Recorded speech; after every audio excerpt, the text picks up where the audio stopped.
আসসালামু আলাইকুম। YouTube channel ও Facebook page থেকে শুভেচ্ছা ও আন্তরিক ভালোবাসা জানাচ্ছি। প্রিয় দর্শক, দেখেন আমি এখন আমার আরেকটা খামারে চলে আসলাম। এটা আমার ভিতরের খামার। ভিতরের খামারও আমি এখানে বেগুন লাগাইলাম, পেঁপে এবং কি রসুন। কারণ এটা হলো আমার বাড়ির উঠান, এটা হলো আমার খামার, মানে আমার এখানে ভিতরে বাড়ি বাড়ি হিসেবে আমার এখানে উঠান চলতেছে। এখানে উঠানে আমি এই চাষাবাদ করতেছি, তাই আপনাদেরকে দেখাচ্ছি। আপনারা দেখেন, এখানে আমি এখন রসুনের পানি দিচ্ছি। এই যে ঝর্ণা দ্বারা দেখেন, আপনাদেরকে বলি এখানে ঝর্ণা দ্বারা এইভাবে আপনারা ঝর্ণা দ্বারা পানি দিবেন। ঝর্ণা দ্বারা পানি দিলে, কারণ আমার এখানে কোনো জমিন না, জমিন হইলে আমি নেচার থেকে পানিগুলো দিতে পারতাম। কারণ এখানে আমি উপরে লাগাইলাম, এই কারণে পানিগুলো আমাকে এইভাবে দিতে হচ্ছে। এই যে এটা হলো ঝর্ণা দ্বারা, মানে বৃষ্টির মতো পানিটা দিতে হচ্ছে। কারণ আমি এখানে ডাইরেক্ট পানি দিতে পারব না, আমার রসুন গাছগুলা নষ্ট হয়ে যাবে।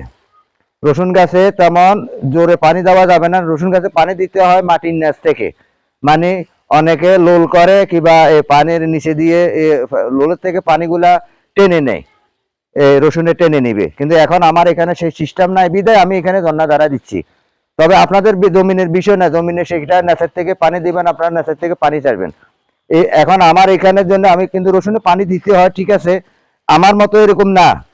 কারণ আপনারা পানি দিবেন, আপনারা এই নিচে যে একটা পানি নিষ্কাশনের একটা লোল থাকবে, আপনারা লোলের ভিতরে পানি দিবেন, আপনারা পানি দিবেন সেই সিস্টেমে। এই যে আমি এখন এখানে পানি দিয়ে দিচ্ছি ঝর্ণা দ্বারা, এই পানিগুলো আমি দিয়ে দিচ্ছি। কারণ রসুনে পানি দিতে হয়, মাঝে মাঝে পানি দিতে হয়। সেচ না দিলে রসুন গাছ আপনার গ্রো হয় না, বড় হয় না। তো রসুনে পেঁপে আমি সকল মিলাই, আর এখানেও আমার টপ লেডি পেঁপে এবং কি রেগ লেডি পেঁপে। এই যে এখানে পেঁপে গাছে আমি আজকে সার দিয়েছি, এখন আমি একটু পানি দিয়ে দিচ্ছি।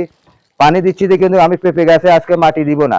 পেঁপে গাছে আপনার মাটি দিব এই 12 ঘন্টা পরে, 12 ঘন্টা কিংবা 14-15 ঘন্টা পরে পেঁপে গাছে আমি মাটি দিব। কারণ এখন সাথে সাথে যদি মাটি দিই, তাহলে আমার এই পেঁপে গাছ হয়তো অ্যাক্সিডেন্ট হতে পারে, কারণ সারের অ্যাকশনে। তাই আপনারা এই হিসাবে চাষাবাদ করবেন, এই হিসাবে আপনারা লাগাবেন।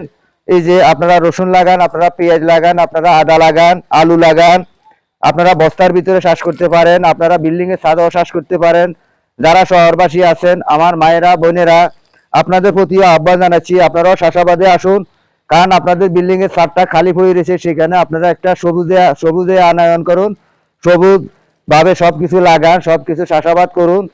কারণ আমাদের এই জনবহুল বাংলাদেশে অনেক কিছুর সংকট রয়ে গেছে, অনেক কিছুর অভাব রয়ে গেছে।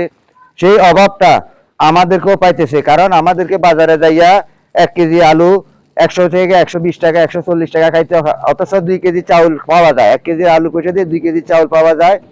তাই আপনাদেরকে বলতেছি, আপনারা চাষাবাদে আসুন, চাষাবাদ করুন। চাষাবাদে আপনার আমার ভাগ্য পরিবর্তন হয়ে যেতে পারে, এই বাংলাদেশের ভাগ্যটা পরিবর্তন হয়ে যেতে পারে। চাই যুব সমাজের উপরে, যুবক ছেলেদের উপরে আমি আহ্বান জানাচ্ছি, আপনারা আর ঘুমিয়ে থাকবেন না।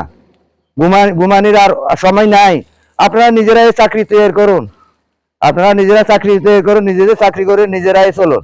কারণ আপনাকে বিদেশ যাবেন, বিদেশে যারা কষ্ট করতেছে, বিদেশে যারা শ্রম দিতেছে, সেই প্রবাসী ভাইরা কত কষ্ট করতেছে, কত দূর, মারে দেখতেছে না, বাপেরে দেখতেছে না, বাইরে দেখতেছে না, আত্মীয় স্বজন কাউকে দেখতেছে না, কিন্তু তারা আমাদের জন্য, এই বাংলাদেশের জন্য তারা রিমিটেন্স পাঠাইছে কত কষ্ট করিয়া।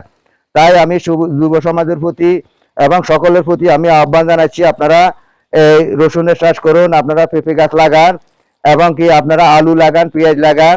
বর্ষাকালে একটা পেঁয়াজ আছে, সেটারে বাড়ি পাঁচ বলে, আপনারা সেই পেঁয়াজগুলো চাষ করেন। আমি যদি বাড়ির উঠানে পারি, আপনার জমিন খালি পড়ে রয়েছে, আপনি জমিনে কেন পারবেন না? অবশ্যই জমিনও চাষ করা সম্ভব। তাই আমি আপনাদের প্রতি আহ্বান জানাচ্ছি। আমি আব্দুল মতিন, আদর্শ গ্রাম কৃষি ও মুরগির খামার, হাটাজারি, চট্টগ্রাম, ইউটিউব চ্যানেল ও ফেসবুক পেজ থেকে বিদায় নিচ্ছি। আসসালামু আলাইকুম ওয়া রাহমাতুল্লাহি ওয়া বারাকাতুহু।